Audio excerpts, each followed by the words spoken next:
Okay, now that we got a number of things taken care of, we're going to begin here. You guys know who I am, you guys know my channel. We're going to start some new stuff today.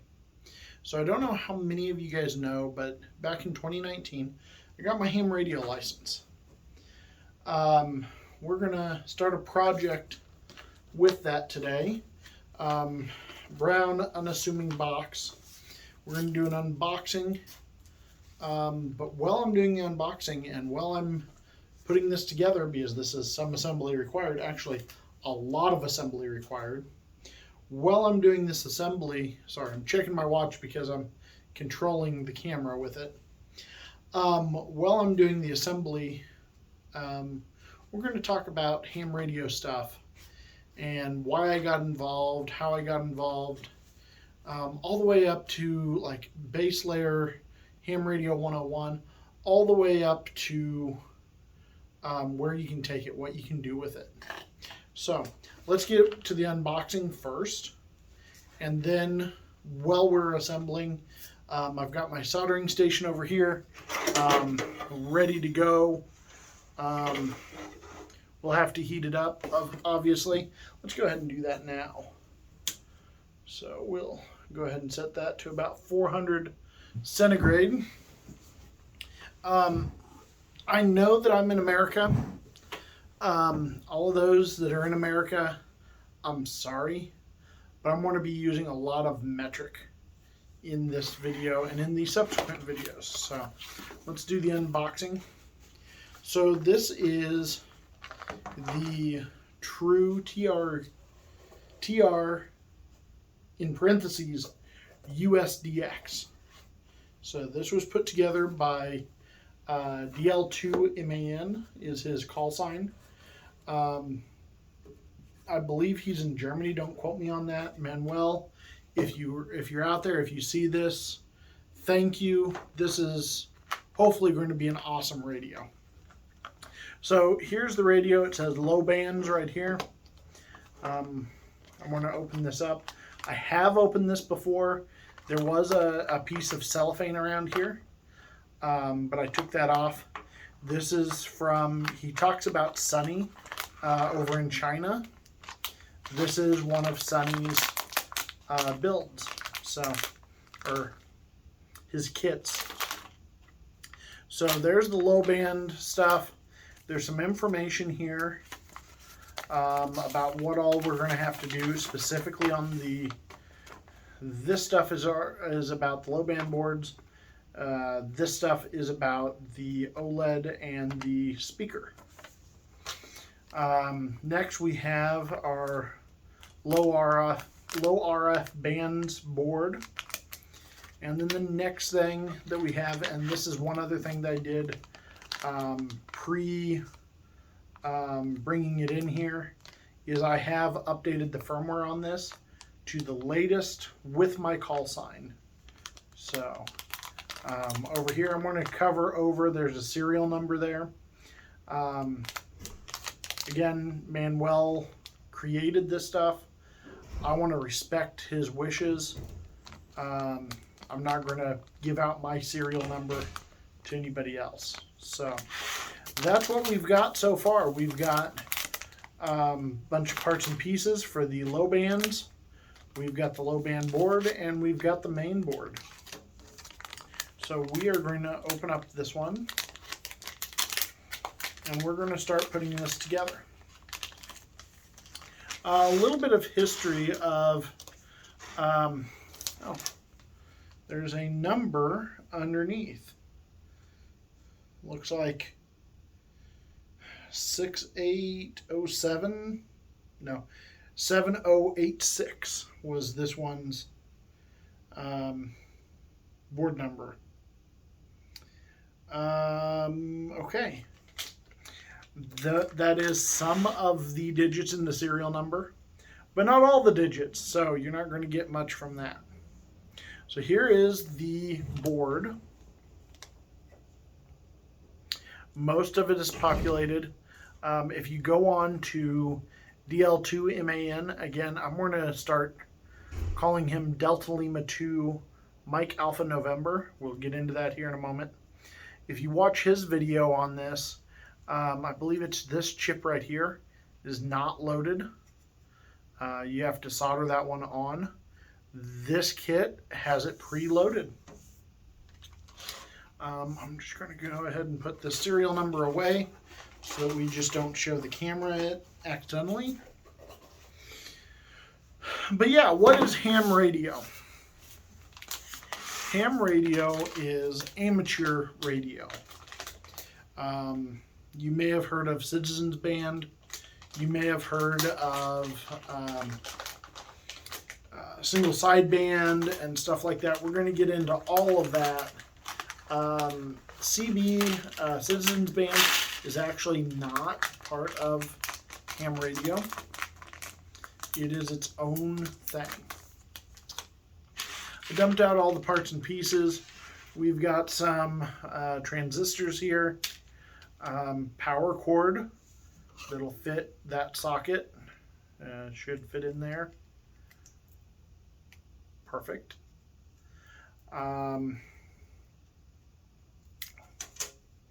That's a nice tight fit. Speaker in this little case. It's going to go right about here. It actually gets a 3D printed piece. I'm going to have to 3D print that later on one of my 5 3D printers.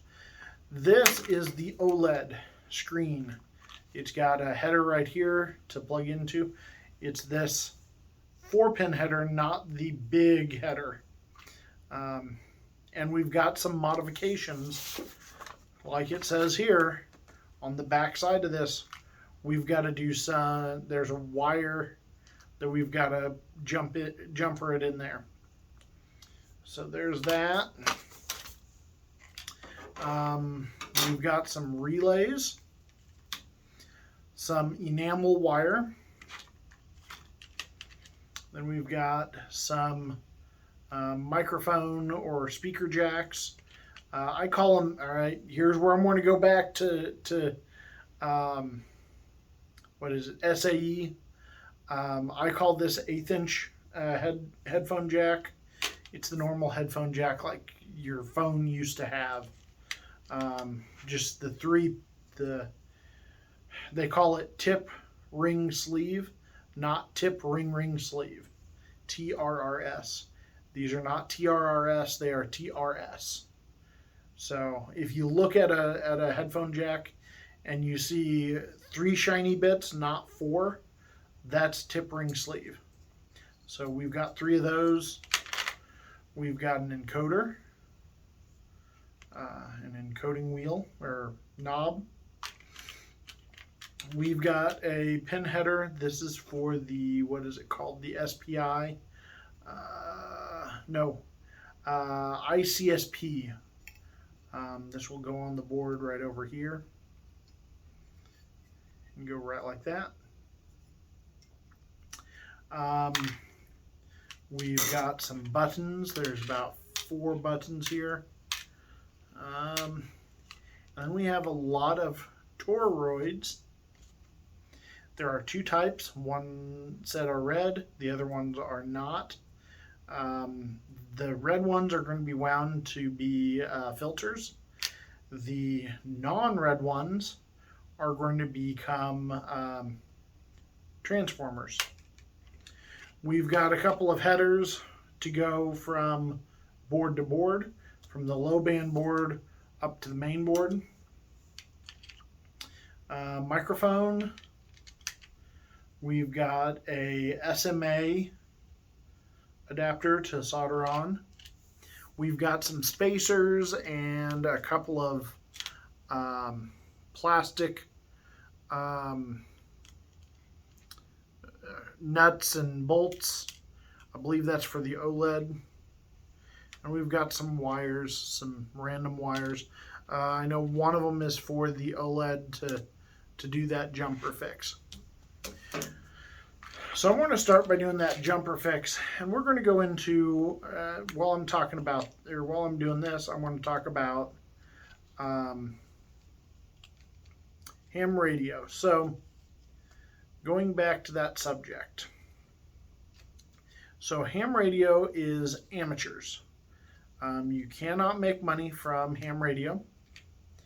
You have to abide by a number of rules. I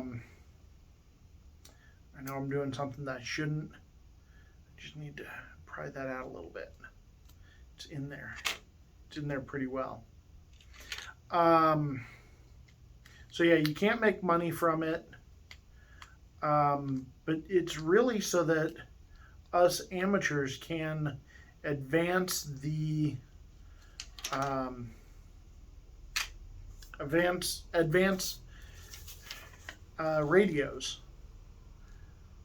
Okay, so I need to go from this shows it a lot bigger and a lot clearer. There are a set of resistors over here. On the top end of those resistors on the far side that way, it shows adding a little wire there, and then it jumpers over and there's a little transistor right there, and it's on the bottom side of that transistor. So I am going to go ahead and do that. I want to make sure and get my orientation the same. So I've got this ribbon cable at the bottom, ribbon cable at the bottom. So back, excuse me, I'm going to drink.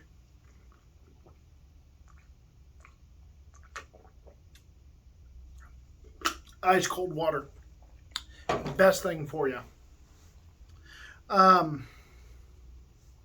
Back in the end of the Second World War, and it could have been even the First World War, I don't know exactly, there was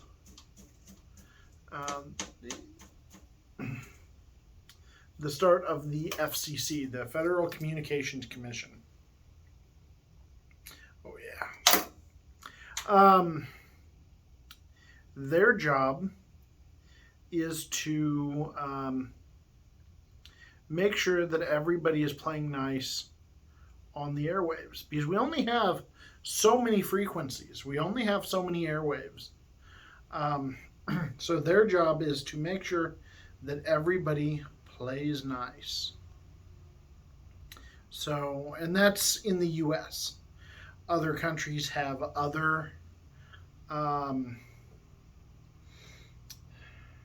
there are other entities that are in charge of that for other countries. But in the US, it is the FCC. So for all of my non-American friends, I'm sorry, this is going to be kind of the US point of view, because I know that better than anywhere else. So the FCC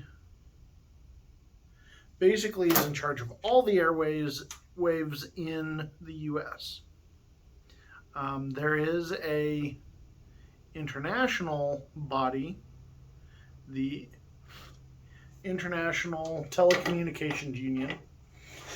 It's not a union like you think of. Let's keep the unions out, blah, blah, blah. We need unions, whatever. I don't care which side you're on. I'm not going there. It's not that kind of union. It's a bunch of countries that have got together and said, yes, we are going to play together with our frequencies. Back in the day, I don't know if you guys know this, there was a time where the different countries didn't get along together, and they would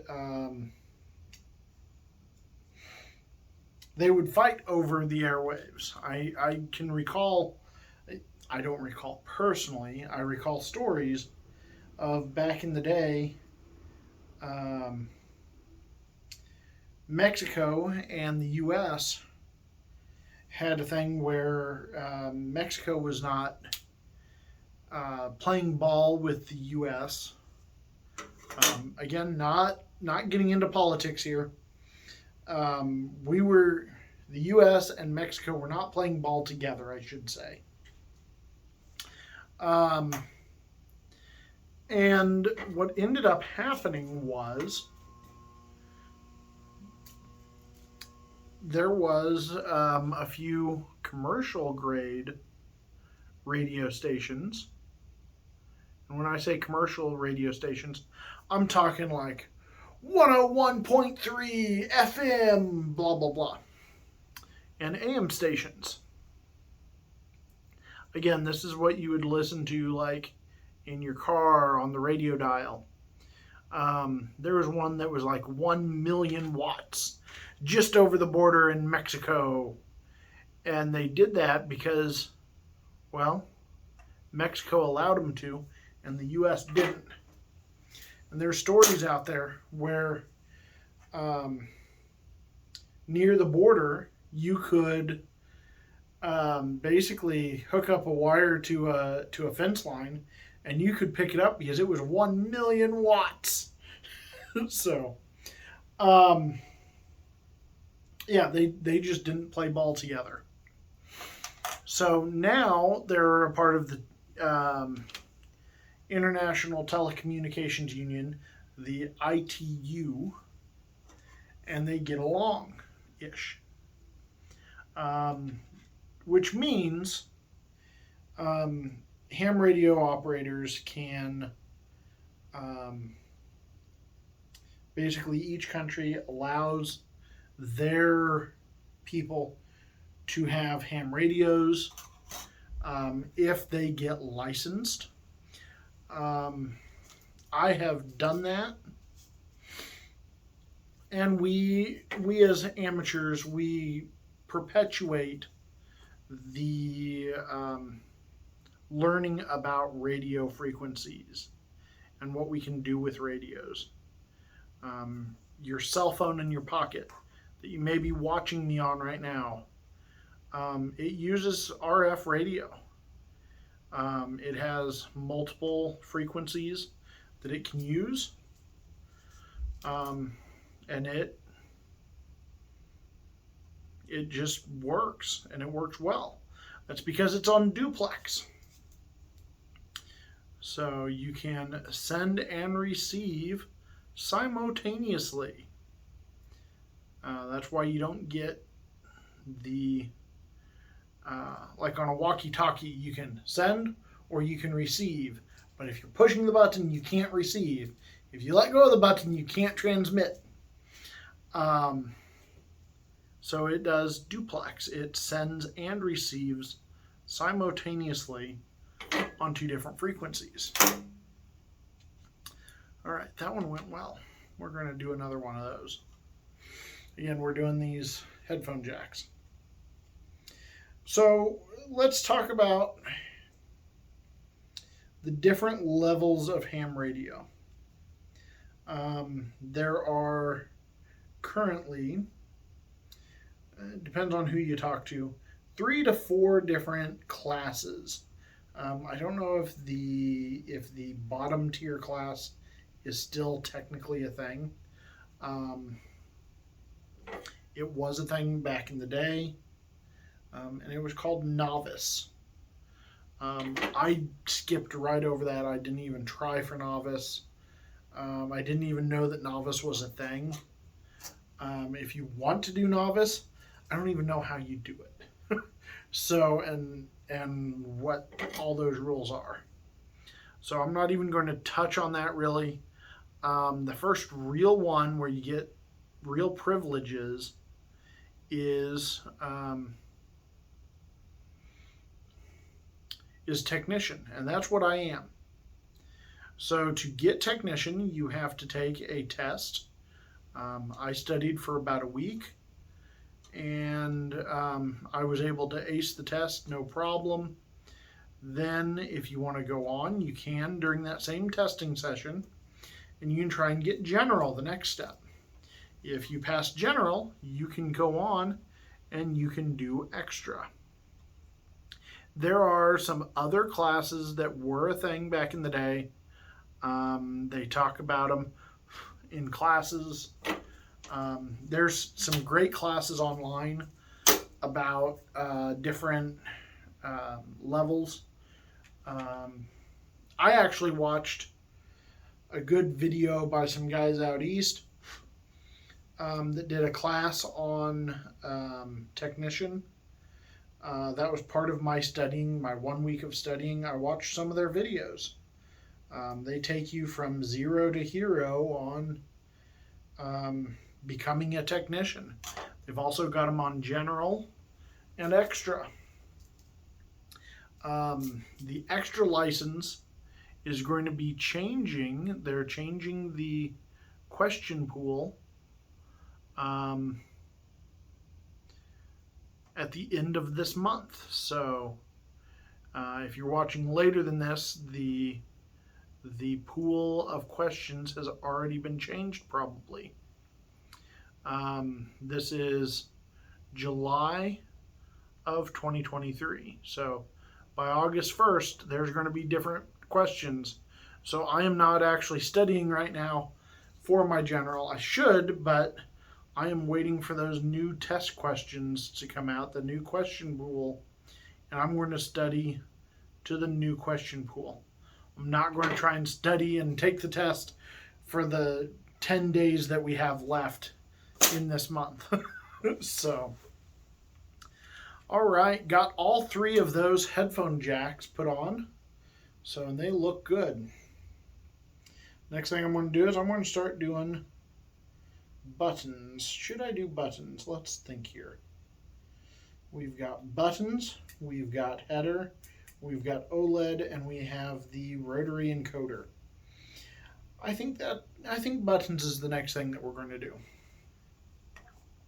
So,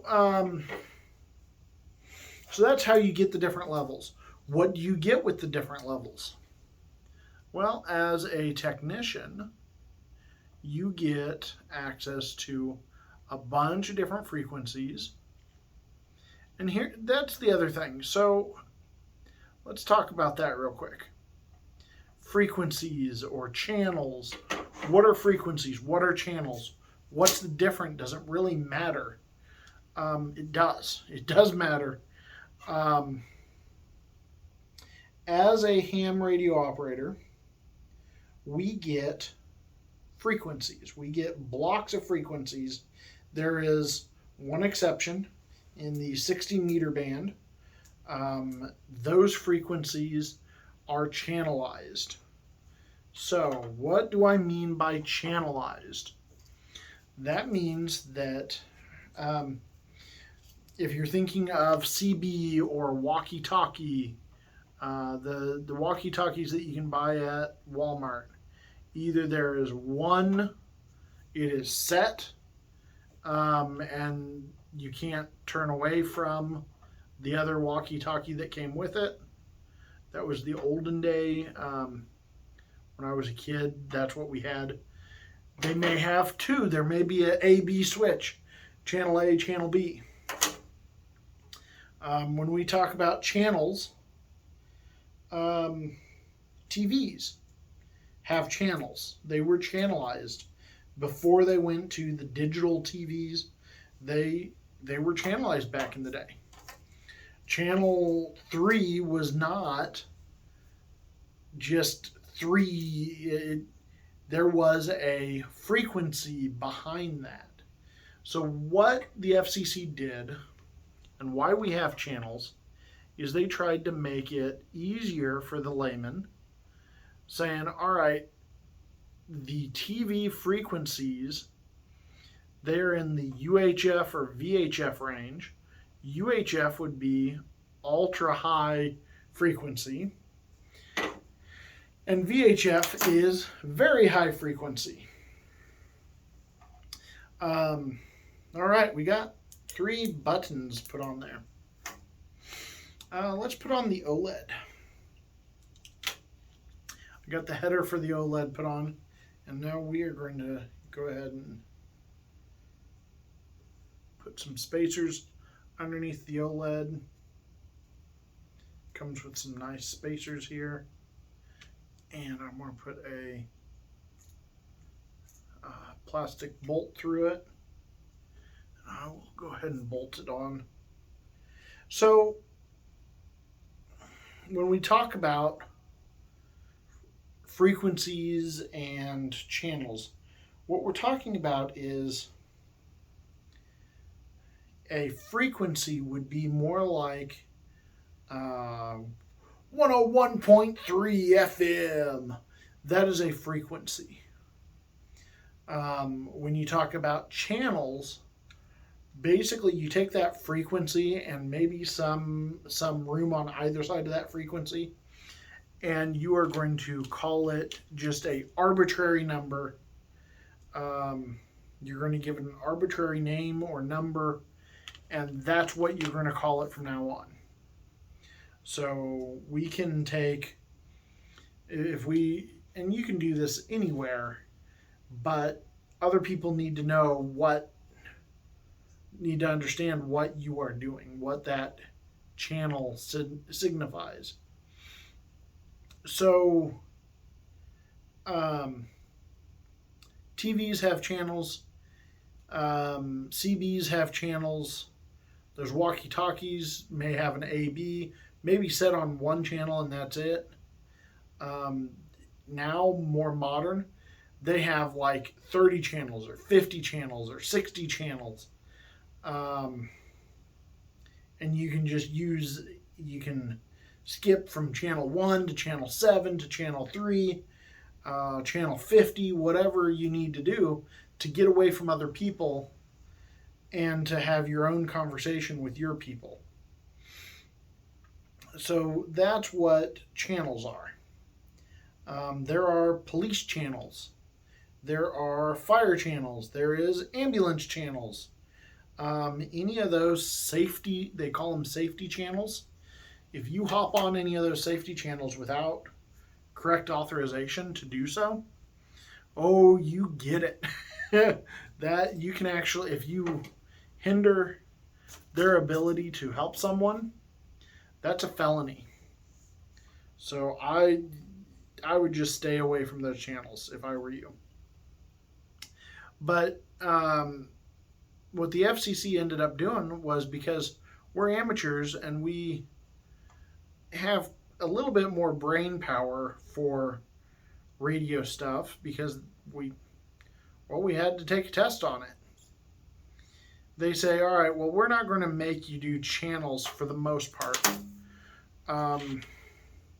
We trust that you guys can somewhat self-regulate and do your own thing, and make up your own stuff. So ham radio is not channelized, except, again, in the 60 meter band, there are there's a set number of channels.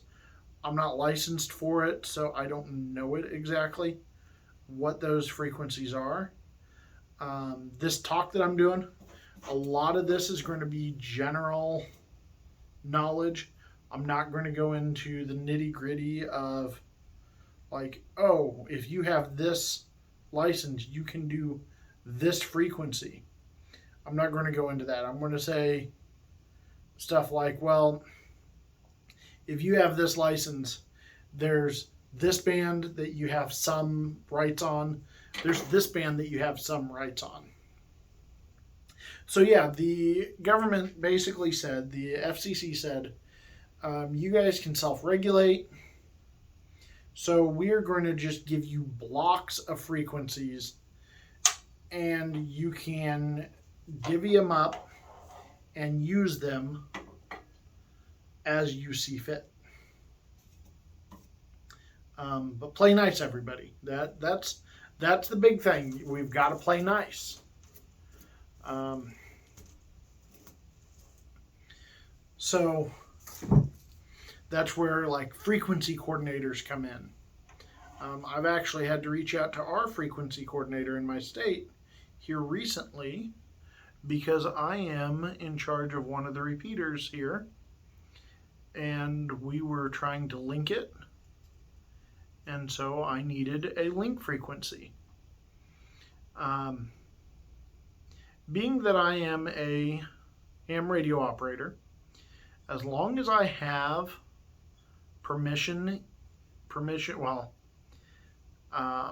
rights in that frequency range, I can use whatever frequency I want.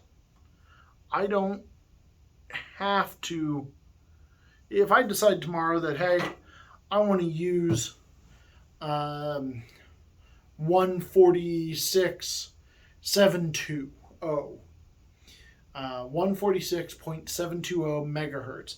If I want to use that frequency tomorrow to talk to a friend of mine that is also a ham radio operator, I can do that.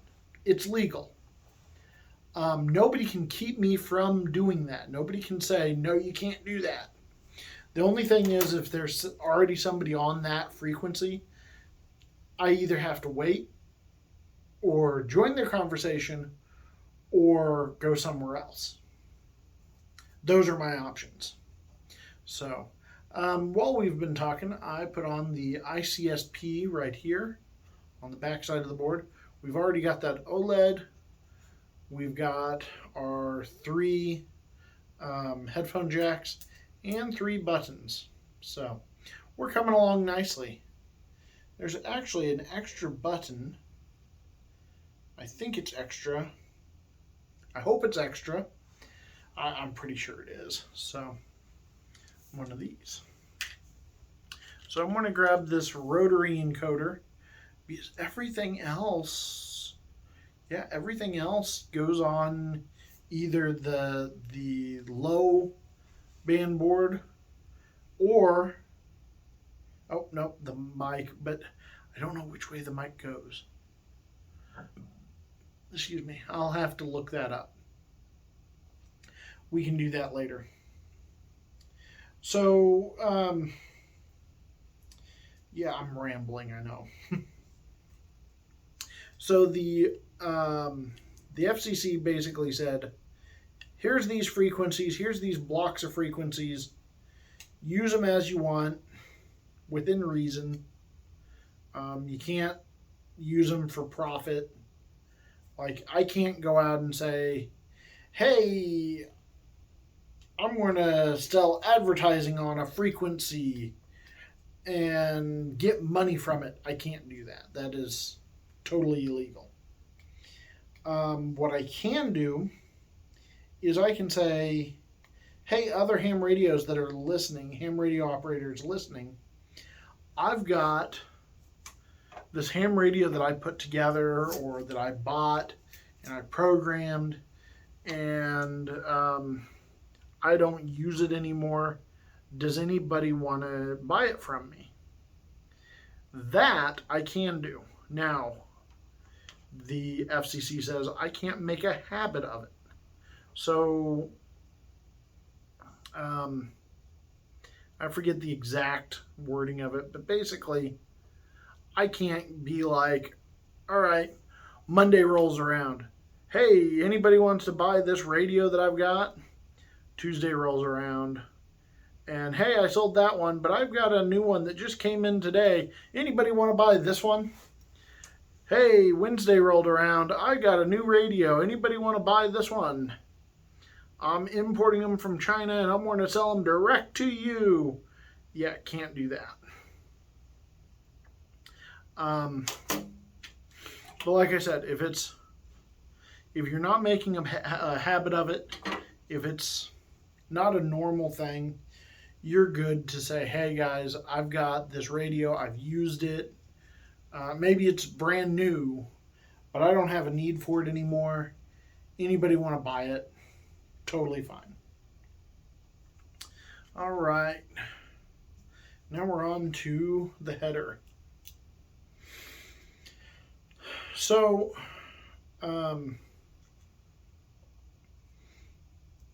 yeah, so that's fine. But what can you do with ham radio? Use it for your grandpa to talk to his buddies. Could very well be. My nibblings, my nieces and nephews, yes, their grandfather talks to his friends and family over ham radio. That's a thing.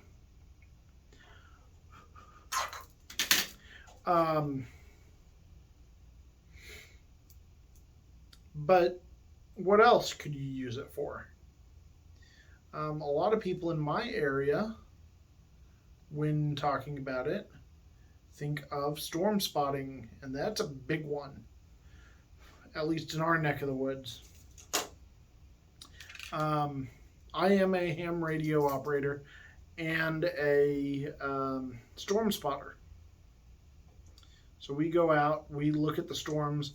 My father looks at the storms, and we can respond via ham radio to our group.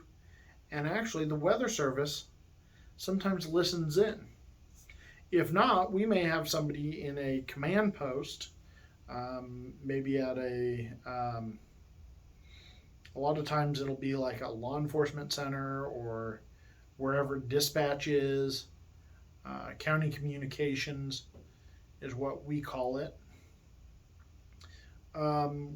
We've got a guy that'll sit down at county communications and be right next door to 911 operators and can report to them directly, hey, we see a tornado at this location. It's a great thing. Gets them the information faster to get help to the people that need it as fast as possible. My father, as a ham radio operator, well, as a storm spotter, he was not operating ham radio that night. Was actually one of the first people into Greensburg after their tornado back in, what was that, 08? And he went into rescue mode, search and rescue mode, I believe. I know for the Chapman tornado, he went into search and rescue mode. He's an ex-firefighter and ex-EMTI. So he's got medical training, he's got fire training. He was able to hop in and help out. So not only would he help by warning people that, hey, there's severe weather coming, he would then also hop in and help with saving people. I'm pretty proud of him for that. And that's part of the reason why I got my ham radio license, is I want to help people. So, but what else can you do with it? We can go and we can look for missing people. If they can key up their handheld radio, their walkie-talkie, if I've got a radio that can listen to that frequency, I can go out with radio direction finding equipment, find that person. What else can we do? We can disaster relief. All right, we talk about, all right, tornadoes happening, and we can spot it and tell people how to get out of the way, where the tornado is, so that they can get out of the way. But the other thing we can do is we can do disaster relief. When you have a hurricane go through an area and cell phones are down because the towers are down, landlines are down because the telephone poles are ripped away and there's no telephone lines, we can, as ham radio operators, go out with, I can go out with a radio like this. Once it's all put together, I can go out with a radio like this and I can talk. This will probably need a booster for extra wattage, extra power, but we can hop on one of these and talk around the world. So if we need to get help, if FEMA needs help getting things coordinated, stuff like that, a lot of times they call on amateur radio operators in the area, ham radio operators in the area, because they know that they can get a message out. I've actually heard there's a YouTube video, and I don't know that I'll link to it because I don't know that I can find it again, but there is a YouTube video out there of radio chatter of amateur radio operators in Florida, Georgia, and Texas helping somebody out in the middle of nowhere. And when I say in the middle of nowhere, this person was sailing their boat, and if you would draw a line from Hawaii to LA, that distance would be the same distance as from LA to the boat and from Hawaii to the boat. So you have a triangle of equal sides between those three locations, basically. And this person out in the middle of nowhere needed help. They were possible pirates that were following them. They needed help. They didn't know what to do. They hopped on a ham radio. They said, hey, is anybody out there? They found a group that was doing a net, what we call a net. And they found a group doing a net, and they said, hey, we need to break in. We need some help. In ham radio, emergency traffic always takes priority. Always. If somebody is in danger, they take priority. And when I say they take priority, they don't even have to have a license. If it is human livelihood, not even livelihood, human life is on the line. So if getting this message out will save somebody's life, you do not have to have a license to operate. And if you do, even if you have a license or not, you can use whatever frequency, and the wording in the US is very specific. You are then allowed to use any frequency that you deem is the most likely to get you help at that time. So these people that tuned in and heard these people talking on a net, well, at that point, if they can reach out and hit those people, they are most likely going to be able to help. They're going to be somebody out there listening because they have this net. Between the people in Florida, Georgia, and Texas, they were able to come together, and I think there was somebody even in Boston. They were able to come together, and somebody knew the right number to call the Coast Guard out in San Francisco, and they called, and the Coast Guard got in contact with this boat via sat phone, and they were able to give them instructions and got the pirates to back off. So it was amazing. So that's what ham radio operators can do. So today we have got 3 buttons: rotary encoder, click, 3 headphone jacks, OLED, and the ICSP connection all put on here.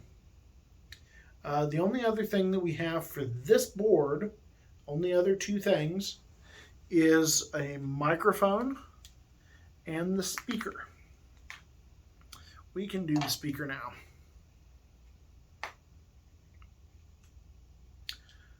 There's a plus and there's a minus on the speaker. And is there a notation? I'm going to wait on the speaker because, like the microphone, they are directional, and there is no note here telling me which way. I would look it up on my phone, but you are my phone. So that's a good 45-minute video. I'm going to come back in a few days, and we will do the low band board. So, and we'll continue this conversation. It's kind of an interesting conversation. What all we can do with ham radios. So, and where I'm at and where I'm going and what all you can do and all kinds of stuff. So we'll continue and we'll talk to you guys later. Bye.